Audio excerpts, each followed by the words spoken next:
Hoş gelmişsiniz. Teşekkürler.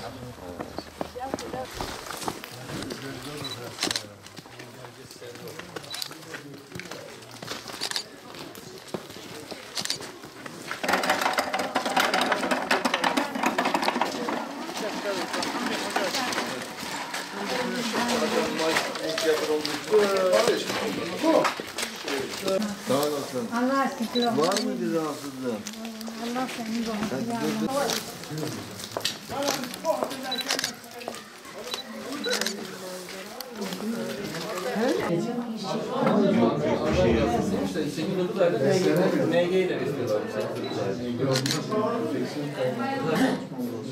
Şu adam onu getirip bir ara şey yapalım. Midesinden bir direkt. Midesine bağlayan bir. Selamünaleyküm. Sizden yani yerler bunun takatım yoktur gezsem yoruluyor. Ha buradan oraya Ne kadar giden yürüyünce yorul, göğsün ağrıyor? Konukta şey. Kan sulandı. Evet evet. Bana bir açıdan bulabiliyor. Bulunduğu zaman rahat yesin gel. Akşam da gel. Şişkin oluyor. Ondan sonra işte Evet. Şişti yani bir şey düşmüş, şişmesi çok düşmüş ama ağrısı var diyor hocam. Oynamaya başladı ama bayağı bir şişmesi oldu. O şiş olduğu zaman buz koymak. Ben de dedim keşke kırılsa da o şiş Yok olmasaydı. yok.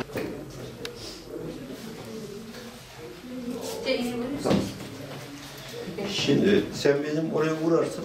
Hastaneyi biliyorsunuz değil mi? İyi oğlum şimdi ne oluyor?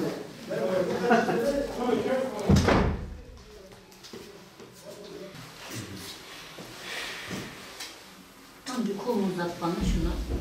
Sağ kolunu. Şöyle.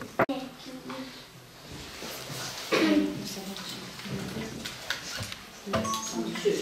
Kolunu uzat. Aynen çok güzel. İndirebilirsin şöyle. Ha.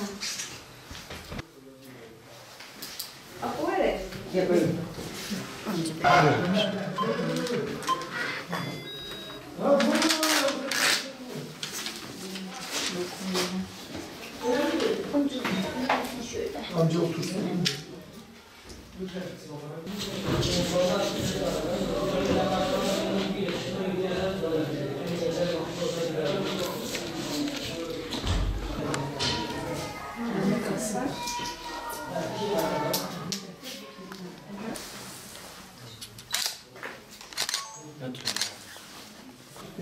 Şu anda sizde kalple alakalı bir sıkıntı gözükmüyor.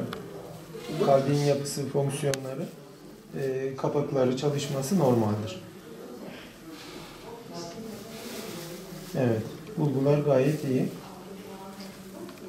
Sıkıntılı bir durum yok.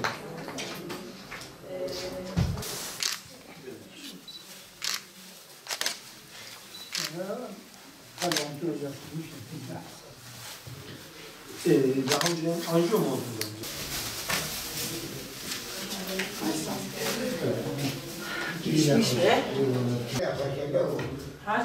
Burada şu anda kalbin burada gözüken kalbin iç yapıları gözükmekte.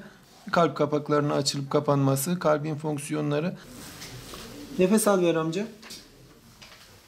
Nefes al ver. Nefes. Kapakta daralma varmış. Romatizmaya bağlı kalp kapağında daralma ve bu kapaklar etkilendiği için bazı kapaklarda da kaçırma durumu var. Buyur.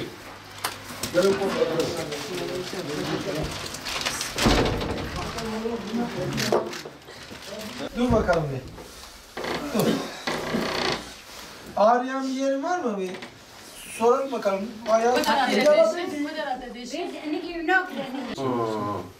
Yani 2 sefer doktora götürdüm değilse o olmuş. Dur teyze dur. Ondan dolayı biraz iyileşmiş. O bugün 2 gündür yine aynı. Biraz sıvı alsa, biraz şey alsa. Çok efektif.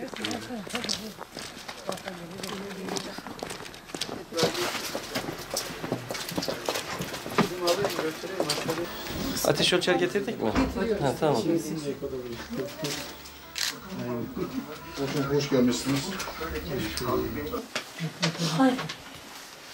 Evet, soldan felci var hastanın. Tamam. Geçsin oturabiliriz yerine. Ameliyattan sonra biraz normal. Ameliyat dediğin ne ameliyat? E-Devleti var mı hastanın? Yok. Bir E-Devlet şifresi var. Oradan e-nabıza girecek. Tamam. Biz 9 aya giriyoruz. 9 aya giriyor. Böyle kararlı. İşte Elazığ'a götürdük, getirdik. Yanlış vermişler buna. Şu uykusuzluğu mu oluyor? Bağırıp çağırması mı oluyor? Bu Alzheimer. Sessizliği normal yani. Anladım. Şu şey için zaten, havale geçirmemesi için. Depakin mi? Depakin, evet. Hemen. En son O işte sadece bu kadar. Başka bir şey yok. Bir sorumluluk kampanyası adı altında kendi hekimlerimizle beraber hastaneye ulaşamayan hastalar için doktorlarımızı hastaların ayağına getiriyoruz.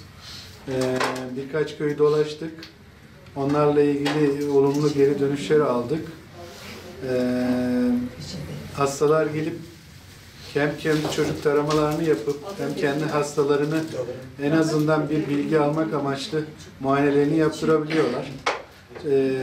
Bize gelemeyen hastaları evlerinde ziyaret edip gereken acil bir durumu varsa ambulansımızla beraber geldik.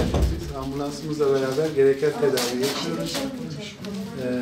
Onun dışında gerekli yönlendirmeleri yapıp gerekirse hastanemize götürüp tedavi ettiriyoruz. Çocuk doktorumuz, kardiyoloji doktorumuz, dahiliye doktorumuz, nöroloji doktorumuz ve ben ile birlikte 5 doktorla geldik bu köye. Ve halkın da yoğun ilgisini gördük. bugün arkadaşlarla birlikte, doktor arkadaşlarımızla, sağlık ekibimizle birlikte bir köy, kırsal bölgeye geldik. Burada sağlık hizmeti almakta zorlanan hastalara sağlık hizmetini kolaylaştırmak ve yönlendirme yapmak maksadıyla geldik. Aynı zamanda bu bölgedeki halkımızla tanışıp yapabileceğimiz hizmetlerle ilgili bilgi vermek maksadıyla geldik. İyi de oldu. Çok ilgilendiler sağ olsun köy halkı bizimle. Biz de burada mevcut hastalara baktık.